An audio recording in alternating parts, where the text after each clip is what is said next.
spring update, which will be led by the Frontlines operation. Think about them more as also having a download components. You'll actually download a content update to your console. And then also within that spring update, we'll then roll into our next operation, which would be Operation Blue Team, followed by Operation Forerunner. And then after that, now we're moving into the summer update, which would be another larger update that you would download as a content update, followed by 2 operations. One of the new changes for these larger updates going forward, starting next week, will actually be with the Battle Pass, the Operation Pass itself. So historically, our Operation Passes have been 20 tiers of free content. Usually includes 1 full armor look that you would unlock over the course of that Operation Pass.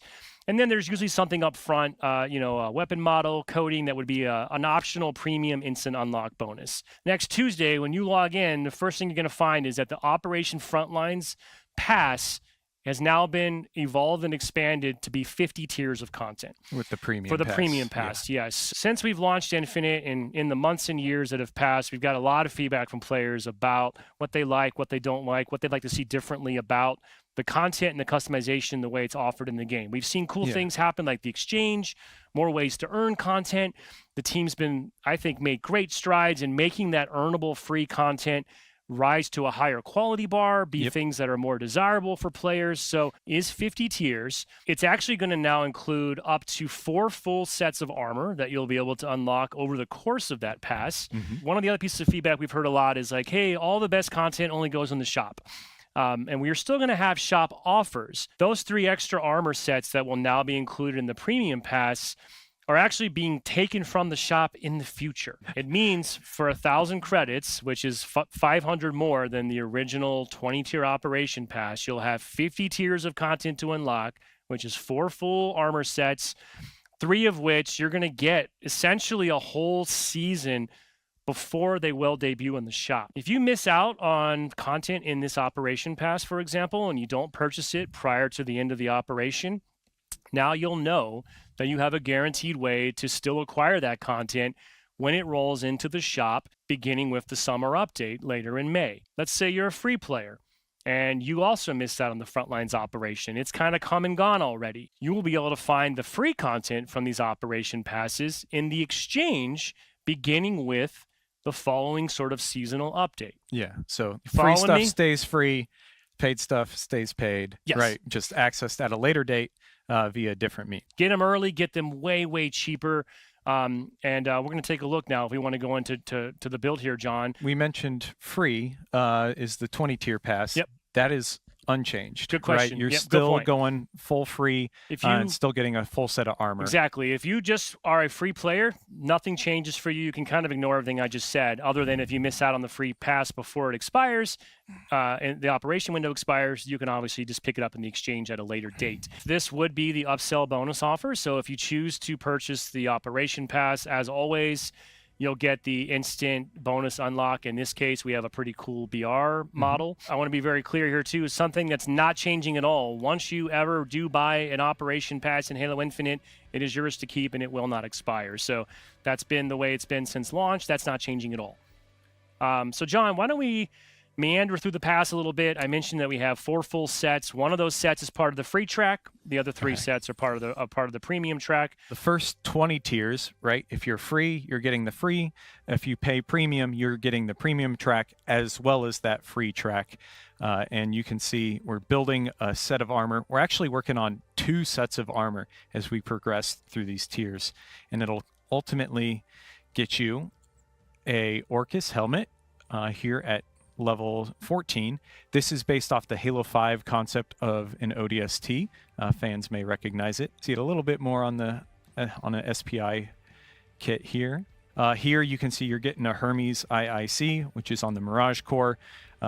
Hermes, I believe, was Kelly's helmet in Halo 5. And this is kind of like a Mirage take on that. And you get a helmet attachment for it as well. And that's for the free tier, right? So you're working on 2 armor sets in that first 20, and then once you go beyond that 20, you start getting some extra good stuff. You can see a cool shotgun geo there, and then some more armor pieces, which will lead up to a Halo ODST style helmet here called Echo 9. Means we've got it set up on this side here. Kind of dual wielding right here. So that's what that full set of armor will look like. It's looking good. Yeah. But this is what that full free set will look like, actually. Oh, yeah. Should have jumped over to this screen earlier. Sorry Solid. about that. Probably noticing, too, a fair amount of Spartan points sprinkled throughout, and the exchange will also be updated. You'll find returning favorites, things you may have missed in the past. So the exchange will continue to get updated as well with each new operation. And as we progress even further, we're going to see a Forerunner kind of styled spanker as a weapon model, which is really exciting. We did have a Forerunner operation coming down the line, and you can see there's some Forerunner inspired chest pieces, shoulders, and fan favorite armor. The Hellcat is making its return, and this will be available in the premium option at tier 50, and it's got a helmet attachment that makes it mimic a armor that you see in the Halo 4 cutscenes when they kind of do a flashback to the war of like ancient humans and Forerunners. And this is what it'll look like actually when you fully have it equipped. Let me jump on over. Boom. That's a deep cut, by the way, John, with that armor, that helmet attachment. Yeah, so you got a full-on Hellcat, and you can pretty much choose which type of Hellcat you want to have, use the attachment or not put the attachment on. And I think that's super exciting. And the team's been doing some really good stuff with helmet attachments in general recently. We will still have some shop offers, like I mentioned a little bit earlier here. We can go over to John's screen, if you would, Nick, and just give folks an idea of what they'll find in the shop next week. A little more ODST goodness, I see. Yep. So you got ODST and Marines. We can take a closer look on the other screen. Yep.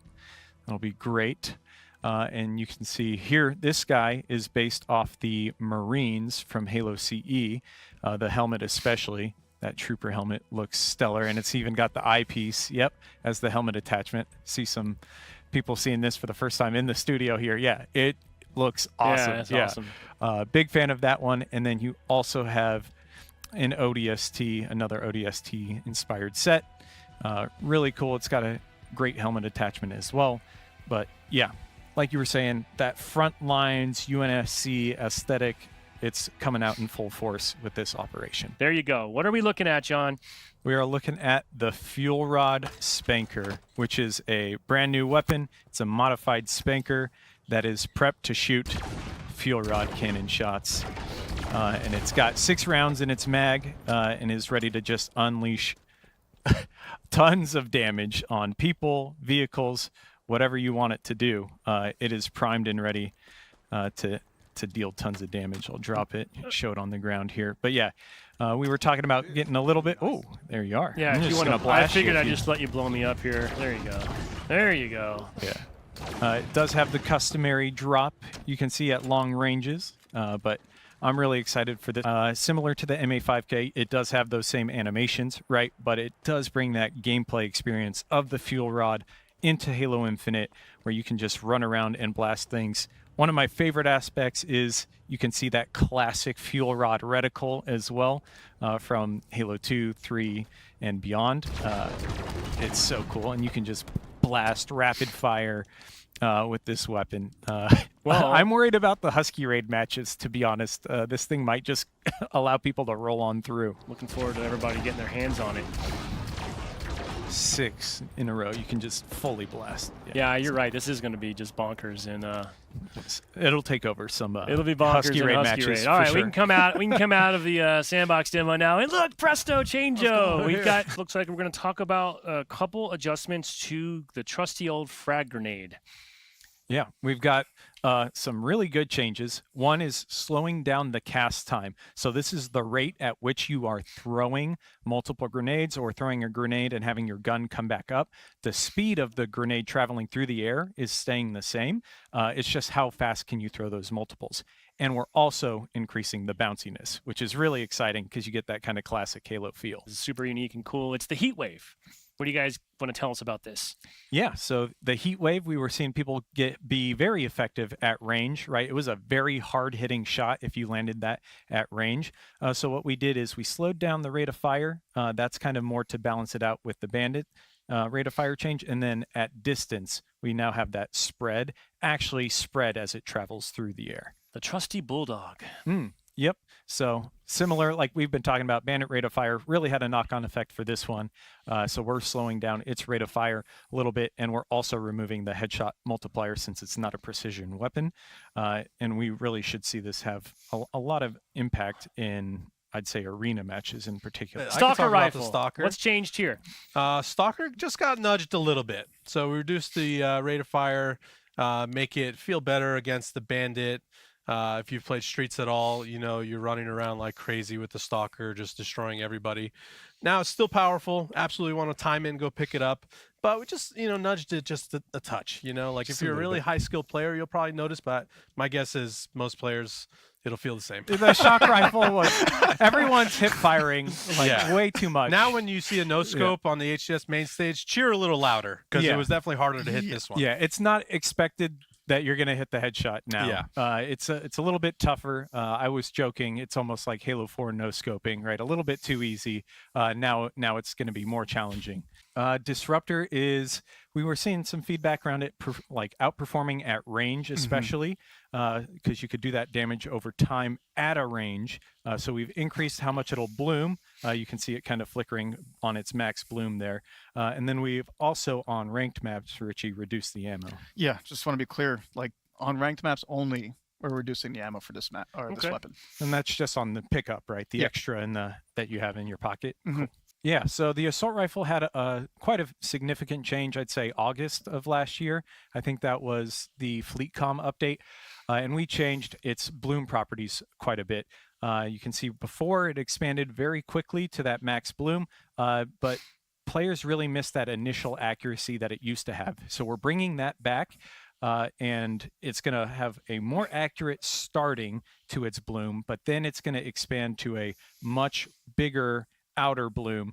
So if you're going for those longer sustained ones, full auto, not really controlling it, you'll see it go a bit wider. And then in addition to that, we've got the headshot multiplier. Actually, we've taken it off and reduced ammo on those ranked maps. Yes, just like you said, to be clear, only place where we're reducing ammo for the assault rifle and disruptor, ranked maps only. Okay. So strafe acceleration, we are reducing strafe acceleration. Fans have been asking for this for quite some time. And we're the crowd excited to goes bring wild. it out. Yeah, the crowd goes wild. We're excited to bring this into Halo Infinite next week. Richie, I know it's been very impactful in ranked and HCS gameplay. Yeah, I would consider this probably the most impactful change to gameplay meta, like full stop. Just playing with this the last few months, testing it out, it's a very noticeable difference. Obviously, it addresses the jiggle peak feedback we've been hearing. So I'm really excited to see how the meta shifts when we're watching like the best players play. Next week, we've got Assault making its triumphant return. You can see here we've got a little bit of B-roll of Assault on the fan favorite High Ground. A nice little matchup here.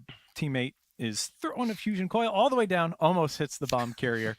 And yeah, bomb is back. We're going to have one bomb. We're going to have neutral bomb.